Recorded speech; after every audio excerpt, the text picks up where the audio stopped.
লীগ নেতাকর্মীদের সংঘর্ষ হয়। এ সময় রাস্তাঘাট করছে, আমরা একমাত্র শুধু বিচার চাই। আমরা আমাদের বাইরেকে শুধু রক্তপানি করলে আমরা তার জন্য বিচার চাই। আমাদের বাইরের রক্ত বিটাতে আমরা দিব না। আজকে আপনার সন্তানকে যদি আপনার সামনে বেয়ে গুলি করতেন তখন আপনি কি করতেন? আগে পদে দেখ তারপর করে। ইনশাআল্লাহ আমরা নার্ভাস হয়ে গেছি, জিনিসপত্র দামি কিনতে আর আমরা পারি না। শুধু ছাত্রদের দাবি না, পুরো ফ্যামিলির দাবি, এক দফা দাবি প্রতি সমর্থন জানিয়ে সবাই রাজপথে নেমে আসুন। আমাদের বাইরেকে হত্যা করা হয়েছে, সাধারণ নিজস্ব মানুষকে গুলি করা হয়েছে। কি আমাদের বিচার ব্যবস্থা তো নোংরা কেন? বিচার ব্যবস্থা সংস্কার করতে হবে। দর্শক, রাজধানী কারওয়ান বাজারের এখনকার পরিস্থিতি জানতে সরাসরি কথা বলছি আমাদের বিশেষ প্রতিনিধি তাইমুর রশিদের সঙ্গে। তাইমুর, কিছুক্ষণ আগেও কারওয়ান বাজার সহ আশপাশে এলাকা নিয়ে আপনাদের সাথে আমাদের কথা হয়েছে, তো এখন পরিস্থিতি কেমন দেখছেন? জি জেবা, এখনো কারওয়ান বাজার মোড়ে অবস্থান করছি।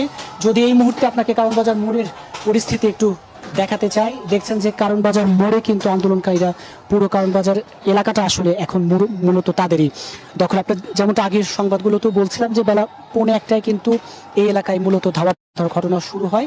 এরপর মূলত 4:30টার পরেই কিন্তু কারওয়ান বাজার এই এলাকাটি মোটামুটি আন্দোলনকারীদের, অর্থাৎ এক দফার দাবিতে যারা আন্দোলন করছেন সেই আন্দোলনকারীদের দখলে চলে আসে।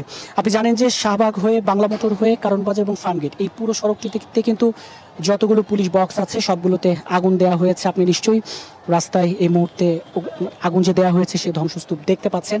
এর বাইরে পেট্রো বাংলার সামনে যেই একটি সিএনজিতে এবং যে কিছু ভ্যান গাড়ি দাঁড়িয়ে থাকে সেগুলোতে আগুন দেওয়ার ঘটনা ঘটেছে। বেলা 1:45 থেকেই কিন্তু এই এলাকায় ধাওয়া পাল্টা দেওয়া হয়েছে। একদিকে এক দফার দাবিতে আন্দোলনকারীরা, অন্যদিকে ছিলেন আওয়ামী লীগ সহ বিভিন্ন অঙ্গ ও সহযোগী সংগঠনের নেতাকর্মীরা। থেমে থেমে কিন্তু এই ধাওয়া পাল্টা দেওয়ার ঘটনা ঘটেছে।